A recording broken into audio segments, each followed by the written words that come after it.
Hi, today I'm going to be showing you how to modify version 206 of the BIOS. I'm going to do a video mod, and I'm going to do complete menu, and I'm going to do ICC. So it's going to be probably a long video. Anyways, well, first off, what you need are the tools and the BIOS. You have the BIOS right here, and you need the tools. The tools I'm going to be using is AMI BCP. Okay, we've got that. You're going to need the Kepler BIOS tool. I like version 1.26 because 1.27 has some features that aren't even supported by the laptop. And you're going to need tool. So let me get tool real quick. Let's see here, tools. 10 seconds left. 210. Yeah. Alrighty, so we've got the tools. Okay, so we want tool real quick. Got that. And also we're going to want the Intel FITC tool. The very experimental tool in my opinion, but you know, it has its uses. There's going to be some extra files in here because I've already done a whole bunch of work with it. I mean, if you want to just really see, I have a shit ton of BIOS files I've written. Now granted, let's just go and say, okay, here's some of them. Alright, this is what? 21 files. That's not much. Well, let's see here. And we've got another 10. This is literally all the stuff I wrote. I've written probably close to about 70 or 80 BIOS files for this computer. This isn't even all of them. So this is definitely, it's taken a long time. Like, you know, we've started from what? Last year in October was when I started working on this. So it's not something you just learn immediately. Anyways, so first thing what we want to do is this. We want to separate out our video BIOS. Let's just go and sort through this. Let's open up tool. I'm going to load image. And let's see here. Let's go to this. Here we go. I'm going to load this image. I'm going to hit extract. Leave it as this. Link present. Browse. I'm going to call this VBIOS. I'm going to extract that. Now we're going to notice, hey, our VBIOS is here. That's cool. Also, keep in mind, in this version of the BIOS, the stock one, the VBIOS will be 89 kilobytes. There's nothing wrong with that. It is a different video BIOS than what I have. I like the one I have because I have power options for that. And it has more features. I don't know what the hell they changed with this, but I don't use it. But for the sake of the video, I'll just use the stock file. Anyways, we're going to open up Kepler. I'm going to just drag the BIOS there. Alright, well, we have 601, 1400, and we got our voltages. And all this other cool stuff, right? Alright, so don't need to touch this, don't need to touch this, or this, or this. Or, well, we need to touch this. So say if I want to get the clocks I have, right? 1045 and 2633. Maybe what our voltages. P0 voltage is what we need to mess with. P8 and P16 are power saving voltage. P5 is like for watching YouTube videos. But honestly, these aren't even used on my card because I have not Optimus, but I have Power Miser completely off. So I'm just gonna bump this up ever so graciously to what I used.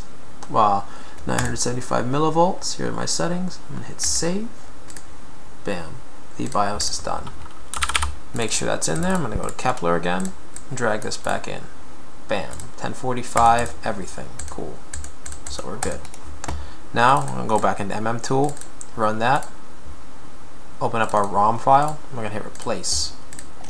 We're going to go to replace tab, find our VBIOS, hit open, link present, hit replace, save image as. I'm going to call it modded.rom. Hit close. And then bam, here's our BIOS. So I'm going to put this in folder called gold. Alright. Now what we want to do is this. We would like to add custom options. We're going to run AMI BCP. Make that not take up the entire screen. Okay, you open up AMI BCP. Nice. Okay, cool. Drag your modded file there. Bam, you've got everything. Now in version 206, they've basically axed our chipset options. It's fine, but as far as advanced goes, we need to set this to user, and you can see main and all this other cool stuff. But what we care about is advanced. You know, we see all this cool stuff. You know, we've got Intel VTD. Yeah. What we care about is this thermal configuration. That's a yes. Put that to user. SATA configuration. It's also, if you want to have any other options that aren't there, put that to user. CPU config. Yeah, we want that. Yep. ACPI. Yep. Subsystem PCI subsystem settings. Graphics config. Not really gonna do as much, but we want everything we have because we might. It's better to have it and not need it than need it and not have it. We're just changing all of these. This can't really do much harm as far as I'm concerned. And, you know, USB config. Yep. Smart settings. Miscellaneous platform settings. Smart connect. ICC. That's what we want. Network stack. Yep. Okay. Driver details. PPM config. Yep. And then we don't need to mess with driver health. Okay. Platform thermal config. Change that to user. Okay. Yeah, I need to change that. CPU config, we're going to change that to user. SATA config, we're set. Graphics config, change that to user. Don't need to change this. Okay.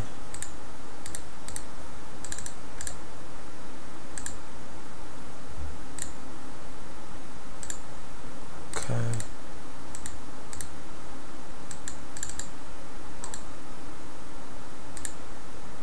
USB config, make sure it's on user, smart settings. This is basically a redundancy thing because I don't remember exactly what it was. Okay. Yep.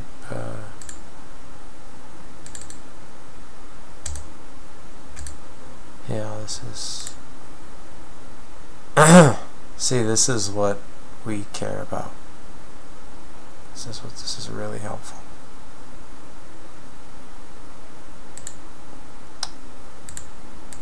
See, these are all these options. They're gonna be blank because it's not actually this is like basically like a little tree that says, hey, here are the branches, the leaves grow in later. The leaves grow in when you turn the computer on. That's a very basic way of putting it. I know someone's gonna be upset that I said that. I'm a biology major. I have med school after this. I'm not a computer science guy. So maybe if someone's upset, okay, I'm sorry. Anyways, we have this. Okay.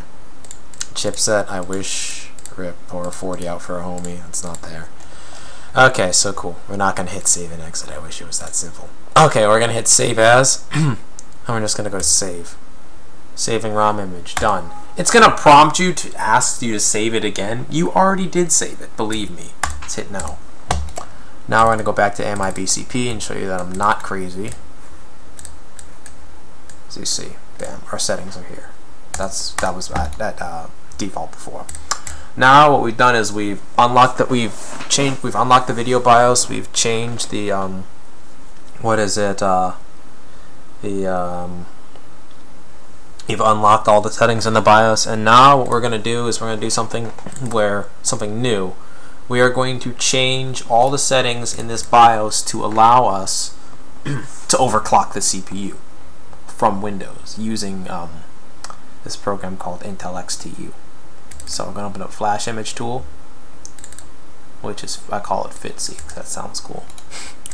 You take this, you drag your little ROM file onto it, bam, and you'll see, you know, okay, it actually has all this cool stuff. That's nice and all. Okay, so now what? Well, easy. Just open this on another monitor so I can just display my other settings. Basically, I have to mirror the settings from my BIOS. I don't remember exactly what I set, but I know I have this set up properly. Anyways, so Da da da da da. Okay.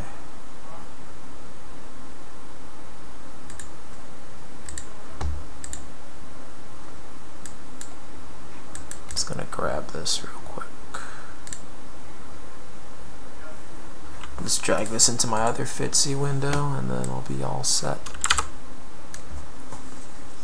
Okay, so first things first, all this stuff here, that's nice and all, but until I find a use for it, I'm not going to go into it.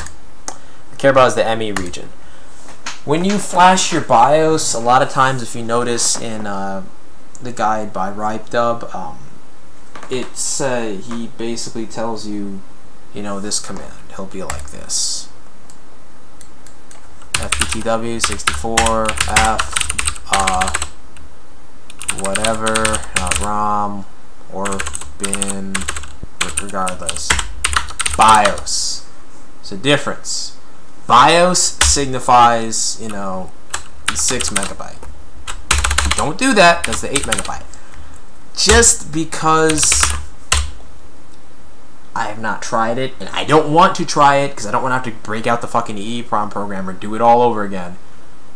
Do not, please don't go and flash an 8 megabyte BIOS with your ME firmware on it in Windows. That is a no-no. Don't do it. Because you're not even, literally, you're not even supposed to have access to it in the first place. Anyways, let's get on with the show. So, we're going to go to ME. And remember how I showed you the ICC clocks? Bam. It's right here. We only have one profile. Profile 0. Now, you may see there's some yellow things, right? And there's some green things. And white things. For those of you who are colorblind, I'm sorry. What we care about is changing these so they should have the values we want them to be. This, leave that alone. Let me just widen this so you can see more stuff. Basically, this lets you select the clock source. You change this, and your computer will be bricked. Not bricked as in it doesn't work, but bricked as in what's going to end up happening is it's going to select the wrong clock, and it's going to select the clock from the wrong area, and then the CPU can't start up properly, and the BIOS is stuck in a loop. That's how I bricked my system last time. So leave it at this, 11A34. This can stay the same. Source clock, yeah. Also, leave that alone. This, leave that alone too. Okay, this and this can stay the same. This and this can stay the same. Cool. Now, what's the point? Well, we have to go to the ICC registers. What matters is this. You see this? This clock here basically says is ASUS's fuck you to its user base. Because you cannot actually, because of this value, notice how it's flagged yellow. It's not default. Because of this value, you can't overclock the CPU. We're going to go ahead and change that to, we're going to basically just change it to this. I actually have it on another screen, so. Okay. This is what we're going to change it to. Bam. Basically F98. Okay, it goes back to its default settings. That's cool. And that's literally everything. Now, there's the cool part. We have to go over to build. And then go to build settings. You can build a compact image, that's nice, but I believe in flashing the whole thing, whole 8 megabyte image. That's what you want. Okay, so we're gonna call this ocnet.bin.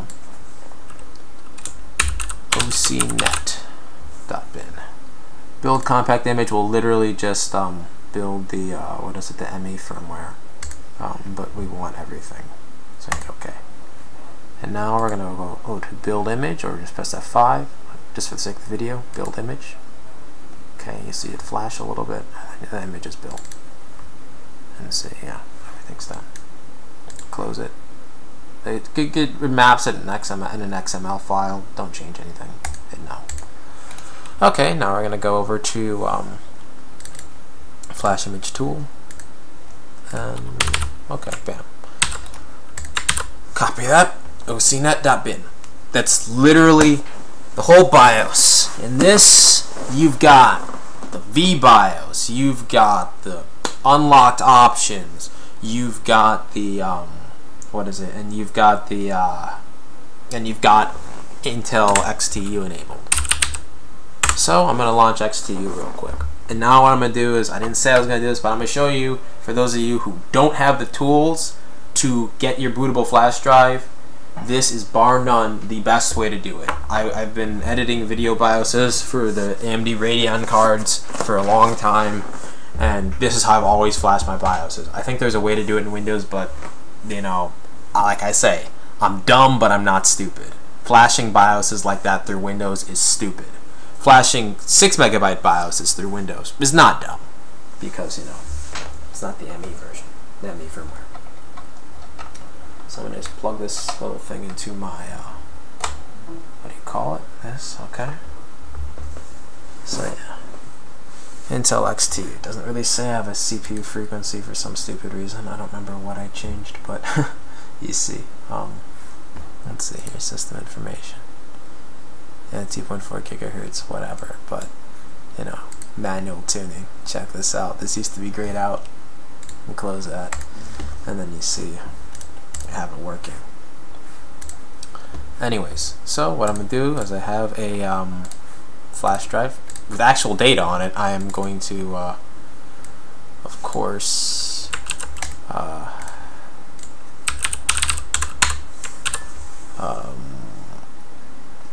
move this stuff off here.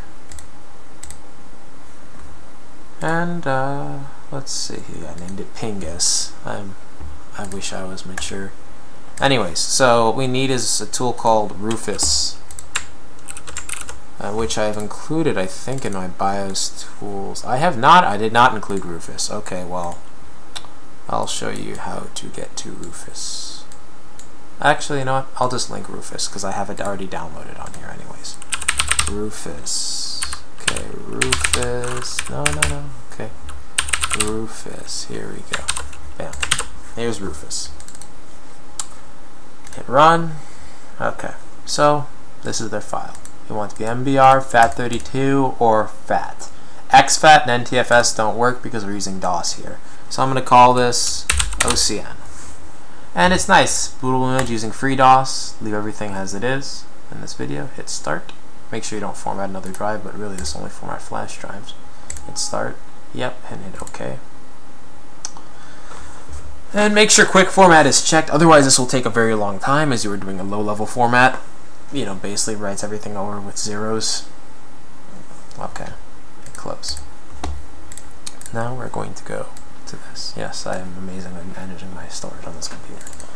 Bam, so you've got all these things. You want to put in this, our new bin file. Okay, and now another thing. Well, we need FPT for DOS. Tools I uploaded, FPT DOS. Put this right here. Actually, I want to take everything and just pop it right in there, and then let this run. And you know, okay, bam, we're done. So, and then basically our command will look something like this. We're not going to do this in Windows, but it'll be like this, right? Okay. FPT F, what is this? ocnet.bin. Hit enter, and that's it. It's gonna say it's not a recognized program because it's running from users. So, but yeah, and you hit enter, you will get an error at the end. That error does not mean you bricked. You are fine. You don't need to reset your BIOS settings. You don't need to take your battery out. Just turn the computer off, hold down the power button when you're done, and then turn it back on and you are set. If you follow this, you will not break your computer. I mean, I've done it over 50 times, and the only times I've bricked my computer, one has been because ASUS can't write BIOSes and I had to fix something in there, and two was because I did something which I knew it was going to brick and I wanted to say, does this actually brick it? Yes, it does. So yeah, that's everything. That is literally the extent, all of basically everything. So yeah, have fun. And I don't know. Hopefully this helps people. I'm sorry it took so long. I had to learn how to do all this stuff myself. Like I said, I'm a bio major. I'm 2 years until med school. School's hard, but you know, hell, it's nice having cool stuff like this. And also, just as a performance update on this, with this, you're looking at about a 95% increase. I benchmarked it. 95% increase in your frame rate and performance from stock clocks. It's great.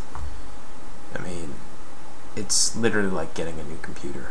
That's how fast it is. As far as the video BIOS goes, I wouldn't go that high on the core. I would probably maybe go no higher than 954 on that, and that's assuming you haven't drilled holes in the back of your back plate. Here, I'll go grab. Actually, I don't have my webcam on. I post the stuff, but basically, get a drill, get a second back plate. Don't do it to your original one, and drill holes where the fan is, and do that for the CPU as well. I mean, you don't need it for the CPU, but you'll be fine. I have yet to find voltage options. I don't think they're there. I mean, that's part of the BIOS actually being the way it is, but what else? You know, always make sure your thing is clean. If you repaste the GPU, that's great. Repasting for those clocks, I'd say, is almost a must. If not, I would do something more like 954 and 2600 was what I used before I repasted. Hell, I forgot to mention another thing. I bought RAM sinks and I put them on where the GPU VRM, not VRM modules are, but where the RAM modules are for the GPU, and they fit perfectly inside the case. I can link those in the description later on if I remember, if someone asks me. But yeah, that is. Let's see if I'm forgetting anything. Yeah, that's pretty much it. Oh, one other thing. The overclock will not be working unless you're running MSI Afterburner, because if I hit reset, it will go back to stock clocks. However, what this does is when you have these clocks like this, power miser on or off, this is an important thing. The reason you set this in the BIOS is because you'll notice fluctuations. This is in 2D mode. This is my 2D mode right now. I'm going to unplug it, and it's going to go back down to my power miser settings. I have it set like that. I can have it so it doesn't do that, but keep in mind, if you are on the battery like this with those clocks and you run this at full speed, you will have the computer shut off. This is not something you can do without the battery or without the laptop plugged in. The battery it's a rating in C's, which is basically, you know, the max amount of power it can deliver at any given time, because, you know, it can say, oh, you know, I have X watt hours, but, you know, how good is it at you know, getting this Y amount of power out at that one time? It can't deliver that much power at any given time, which is why you have it plugged in. If it's not plugged in, do something more like, what is it? Hell, if it's not plugged in, just put it fucking stock or something like that. The memory in a lot of games will give you the biggest performance increase from what I've seen. The reason I don't write my GPU overclocks to the BIOS a lot, or my memory overclocks to the BIOS, is because this doesn't fluctuate. The core does. This is part of the Kepler GPUs, and it's a pain in the ass because I play competitive TF2, or I did when I had time, and it would make the game unplayable because it would cause my frame rate to fluctuate and give me a whole bunch of input lag, and this fixed it. This and the CPU overclock fixed it. Anyways, hopefully everything works. Anyways, peach.